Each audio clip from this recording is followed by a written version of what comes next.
कुछ लोग होते हैं आपके जैसे हाउस वाइफ्स भी कुछ हैं जो अपने हस्बैंड को कहती नहीं आप खाना बनाओगे, कि मैंने ऐसा रील देखा है कि हस्बैंड भी साथ देंगे। भाई तुम तो दिन भर घर में बैठी हुई थी, वो चला थका हारा आया, तुम उससे खाना बनवा रही। अगर आप भी बाहर से थक के आ रहे हो तब साथ में मिलके खाना बनाओ। फेमिनिज्म का मतलब ये नहीं होता है कि चूल्हा चौका नहीं आना चाहिए।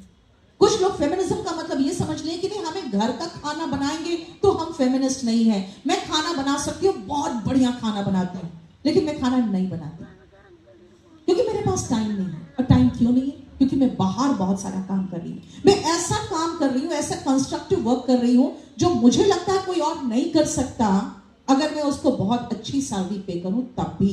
लेकिन मेरे घर में मेरे खाने का इंतजाम मेरे सर्वेंट्स एंड मेड सर्वेंट्स कर सकते हैं, जिसके लिए मुझे जबरदस्ती रसोई में जाके हल्ला मचाने की जरूरत नहीं कि मैं ये बनाऊंगी वो बनाऊंगी, ये रेसिपी चाहिए वो चाहिए।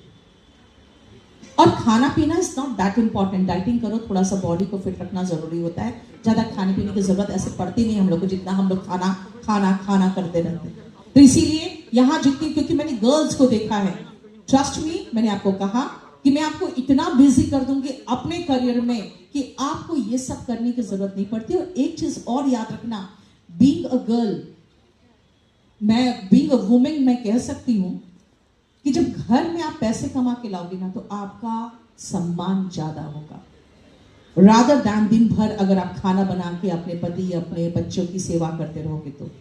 अब कुछ आजकल ऐसे भी है जो एंटी फेमिनिस्ट है, वो ये बताते रहते हैं आके रील्स में कि देखो मेरी माँ बीमार भी होती है तो मेरे लिए खाना बनाती है। इसका मतलब तुम्हारे से नालायक औलाद तो कोई हो ही नहीं सकता कि बीमार माँ भी खाना बना रही है तो तुम बहुत ही नालायक औलाद हो। ये चीज को आप ग्लोरीफाई मत करो। सो remember one thing, you have certain rights and you must avail yourself of those rights। इसीलिए खासकर लड़कियों को मैं समझाती हूँ कि आपको कुछ नहीं चाहिए, सिर्फ प्रॉपर मेंटरशिप चाहिए, जिसके बाद आपको समझ में आ जाएगा कि लाइफ में बहुत सारा कुछ करने का